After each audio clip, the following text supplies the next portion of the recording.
दोस्तों नमस्कार। स्वागत है आपका हमारे इस YouTube मंच पर।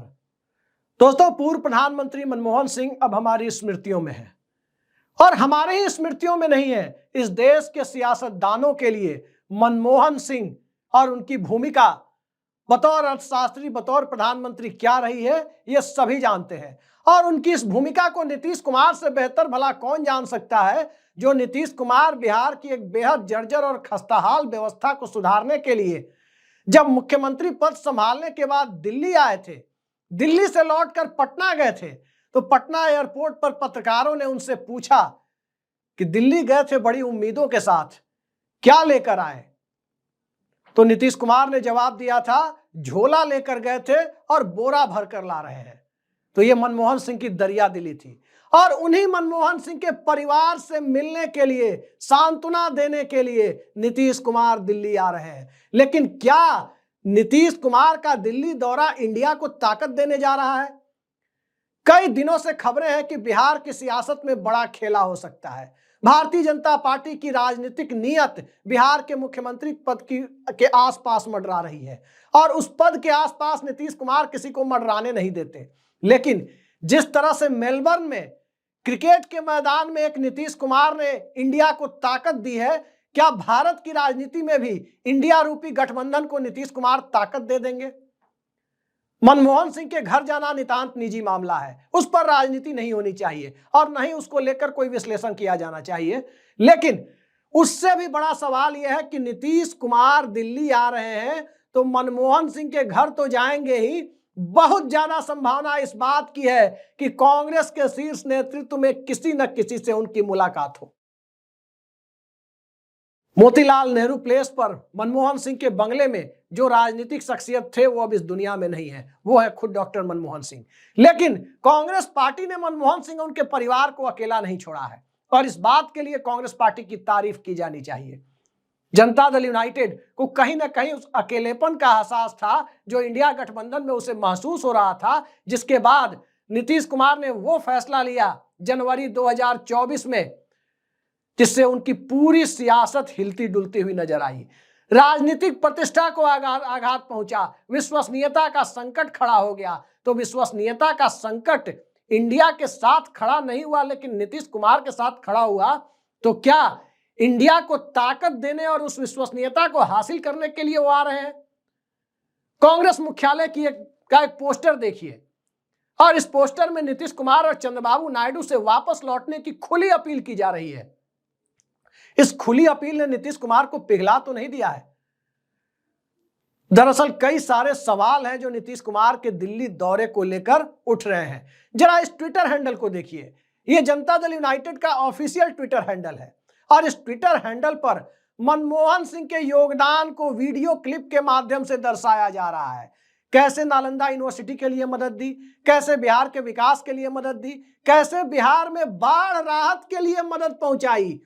याद कीजिए, बाढ़ राहत के लिए गुजरात के मुख्यमंत्री नरेंद्र मोदी ने बिहार में पैसा भेजा था और उसका जिक्र भर कर दिया था कि बिहार को बाढ़ की आपदा के समय पैसा भेजा था। नीतीश कुमार सरकार को यह इतना बुरा लगा था कि उस पैसे को, उस चेक को वापस कर दिया था गुजरात सरकार को।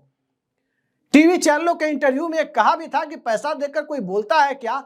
आज परिस्थितियों को देखिए, नरेंद्र मोदी का दिया हुआ चेक नीतीश कुमार ने लौटा दिया था और अब मनमोहन सिंह ने बिहार के लिए क्या किया, बिहार को क्या दिया, यह जेडीयू के ऑफिशियल ट्विटर हैंडल से वीडियो के रूप में बताया जा रहा है। कुछ प्रवक्ता अलग अलग पोर्टल्स को इंटरव्यू देकर बता रहे हैं कि बिहार से मनमोहन सिंह का क्या स्नेह था और क्या क्या दिया बिहार को उन्होंने। सियासत में अनौपचारिक मुलाकातें और अनौपचारिक बातचीत ही औपचारिक बातचीत के और औपचारिक ऐलान का पूर्वाभ्यास होता है और वहीं से सारी शुरुआत होता है। औपचारिकता आपको सबसे अंत में दिखाई देती है। तो क्या अनौपचारिक बातचीत परदेश के पीछे से चल रही है? और इन सब से बड़ा सवाल तो यह उठता है कि राष्ट्रीय जनता दल का शीर्ष नेतृत्व पटना में मौजूद है। बिहार में कांग्रेस पार्टी के बिना भी सरकार बन सकती है, लेकिन कांग्रेस पार्टी की अपनी भूमिका है। इंडिया गठबंधन जो विपक्ष का सबसे बड़ा गठबंधन है, जो इस देश के चुनावी इतिहास में सबसे बड़े विपक्ष के रूप में 234 एमपी लेकर दिल्ली पहुंचा और उसके बाद की परिस्थितियों में नीतीश कुमार और चंद्रबाबू नायडू के हाथ में सत्ता की चाबी है। भले ही बिहार में उसके पास चाबी ना हो, लेकिन एक चुंबक के तौर पर, एक फेविकॉल के तौर पर कांग्रेस पार्टी की जरूरत नीतीश कुमार को है। याद कीजिए 2015 के महागठबंधन को, जब 17 में महागठबंधन टूटा था, तब भी नीतीश कुमार ही अलग हुए थे। और तब नीतीश कुमार ने खुलेआम कहा था कि कांग्रेस पार्टी को लालू यादव 41 सीटें बिहार विधानसभा चुनाव में देने के लिए तैयार नहीं थे। वो नीतीश कुमार ने, बकौल नीतीश कुमार कि उन्होंने दिलवाया था। तो नीतीश कुमार ने कांग्रेस पार्टी को 41 सीटें इसलिए दिलवाई थी ताकि कांग्रेस पार्टी की भूमिका किसी भी विवाद में मध्यस्थ की रहे। लेकिन कांग्रेस पार्टी मध्यस्थता करने में कभी भी उस तरह से रुचि नहीं दिखा पाई, यह सबसे बड़ा सच है। उस वक्त के कांग्रेस के प्रदेश अध्यक्ष दिल्ली तक पूरी सूचना नहीं दे पाते थे, भले ही वो प्रदेश अध्यक्ष आज नीतीश कुमार के साथ है। अशोक चौधरी, राहुल गांधी उन्हें पसंद नहीं करते, ये बात भी बिल्कुल सही है। और नीतीश कुमार की पार्टी में उनके इर्द गिर्द जो लोग दिख रहे हैं, संजय झा भारतीय जनता पार्टी से आए हैं, अशोक चौधरी कांग्रेस पार्टी से आए हैं। बड़ा सवाल यह है कि दिल्ली आने के बाद, मनमोहन सिंह के परिवार से मिलने के बाद और कौन कौन से कार्यक्रम है। बताया जा रहा है कि उन्हें आंख में कुछ दिक्कत है और आंख दिखाने वो आ रहे हैं। लेकिन क्या वाकई नीतीश कुमार डॉक्टरों को आंख दिखाने आ रहे हैं, या नरेंद्र मोदी के नेतृत्व वाले, अमित शाह के मैनेजमेंट वाले इंडिया गठबंधन को, एनडीए गठबंधन को आंख दिखाने आ रहे हैं? आंख दिखाने के दो मतलब होते हैं, डॉक्टरों से आंख दिखाना और सियासत में निपटाने की कोशिश कर रहे लोगों को आंख दिखाना। कहीं ना कहीं वो दोनों जगह आंख दिखाते हुए लग रहे हैं, क्योंकि जिस तरह की बयानबाजी पटना में हो रही है, जिस तरह की मंशा एक टीवी इंटरव्यू में अमित शाह ने बिहार के मुख्यमंत्री पद को लेकर, खासकर चुनाव के बाद मुख्यमंत्री पद को लेकर जो सवालिया निशान खड़े किए, गोलमोल जवाब देकर, उसके बाद से जनता दल यूनाइटेड में अंदर ही अंदर बहुत तीव्र प्रतिक्रिया हो रही है। और उस तीव्र प्रतिक्रिया के बीच राष्ट्रीय जनता दल का एक बेहद सॉफ्ट चेहरा भी सामने आ रहा है कि अब नीतीश कुमार साथ आ जाइए, अब आ जाइए, अब आ जाइए, अब आ जाइए के दौर में राजद और जदयू मिलकर बहुमत के आंकड़े तक तो पहुंच जाते हैं, लेकिन वो बहुमत उतना ही होता है जितना जदयू और भाजपा मिलकर है, जीतन राम मांझी को साथ लेकर। नीतीश कुमार को जरूरत 150 से ऊपर की है, 160 से ऊपर की है। 243 की विधानसभा में 122 की नहीं है। 122 तो सामान्य बहुमत है जो इधर भी है। और उस जरूरत के लिए दीपांकर भट्टाचार्य की भी जरूरत है, नीतीश कुमार के मित्र सीताराम येचुरी जो अब इस दुनिया में रहे नहीं, उनकी पार्टी की भी जरूरत है, सीपीआई की भी जरूरत है, और इन सब के साथ साथ कांग्रेस पार्टी जिसके 19 लोग पिछली बार चुनकर आए थे, उस पार्टी की भी जरूरत है। असली खेल तब दिखाई देगा, असली संकेत तब मिलेगा जब मनमोहन सिंह के परिवार से नीतीश कुमार मिलते हैं। स्वाभाविक तौर पर हो सकता है फोटो फ्रेम जो जारी किया जाए, उस फोटो फ्रेम में कांग्रेस का कोई बड़ा नेता ना दिखे, लेकिन इस बात की गुंजाइश और जो अंदरूनी सूत्रों से जानकारी मिल रही है, कांग्रेस का कोई बहुत बड़ा सूत्र वहां मौजूद मिलेगा।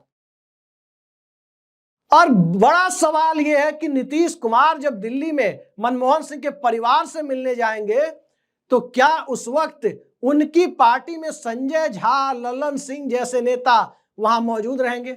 अशोक चौधरी के मौजूद रहने की संभावना न के बराबर है, क्योंकि वो कांग्रेस छोड़कर आए हैं और राहुल गांधी ने बड़े भरोसे के साथ उन्हें कांग्रेस की कमान सौंपी थी, लिहाजा राहुल गांधी उनको बहुत पसंद नहीं करते, ये बात करीब करीब तय है।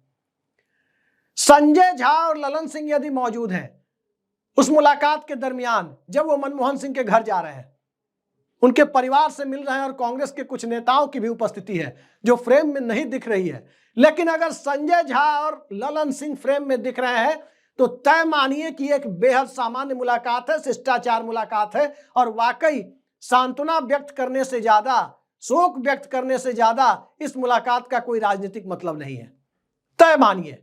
लेकिन यदि संजय झा और ललन सिंह वहां साथ में नहीं होते हैं और नीतीश कुमार के साथ कुछ नए लोग होते हैं या कोई नहीं होता है, तो यह भी तय मानिए कि सियासत की खिचड़ी बहुत बड़ी पक रही है।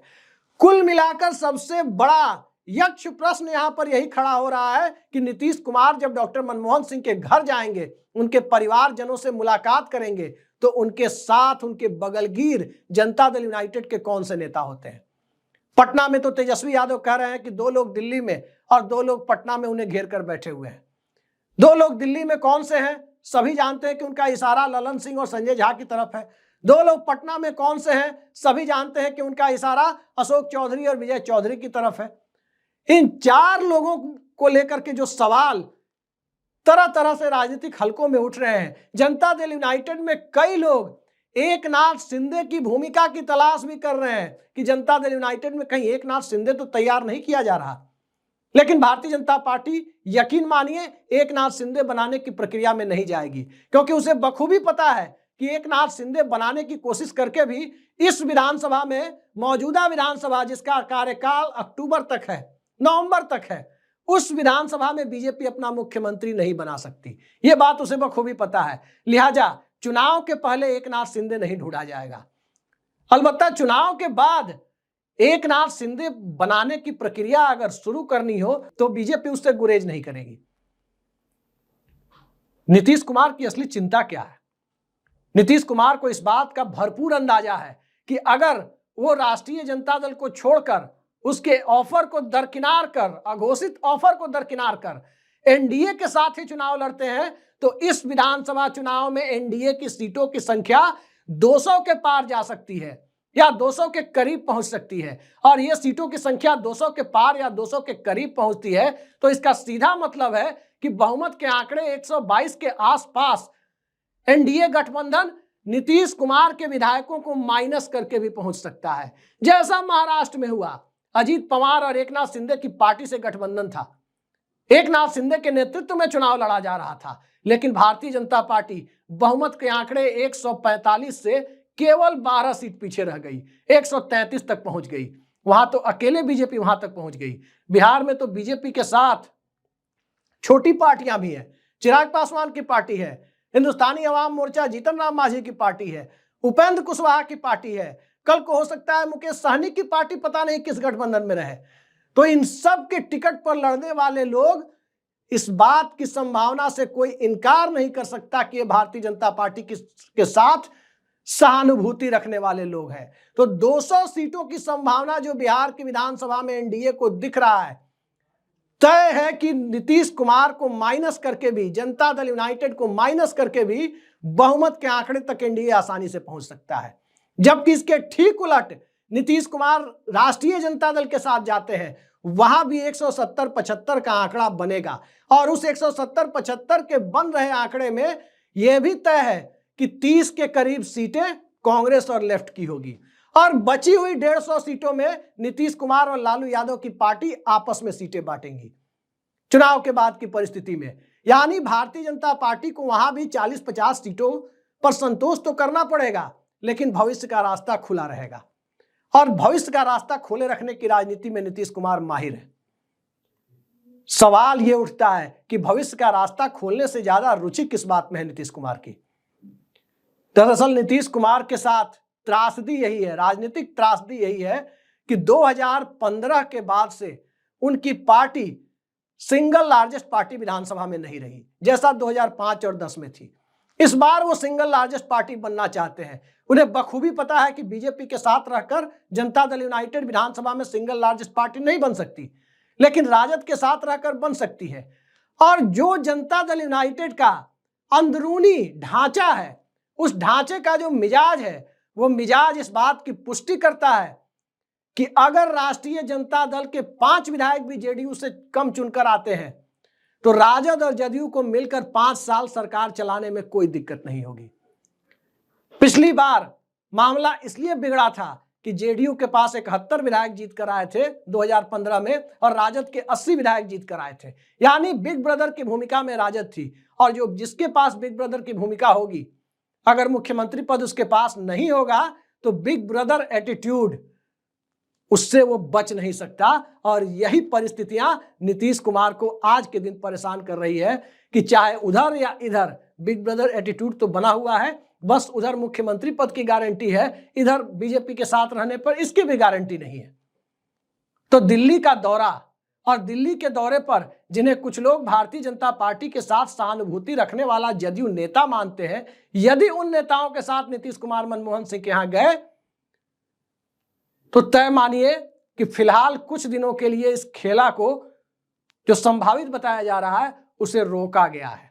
लेकिन अगर वो नहीं गए, मैं फिर कह रहा हूं कि अगर संजय झा और ललन सिंह नहीं गए मनमोहन सिंह के यहां नीतीश कुमार के साथ, तो राजनीतिक संभावनाओं का द्वार खुला हुआ है। अब देखते जाइए, दिल्ली दौरा, आंख दिखाना और राजनीतिक तौर पर आंख दिखाना, इन सब के बीच सियासत किस रूप में होती है। वैसे भी इंडिया की साख नीतीश कुमार तो बचा ही रहे हैं, एक नीतीश कुमार रेड्डी ने बचाई है मेलबर्न में क्रिकेट के मैदान में।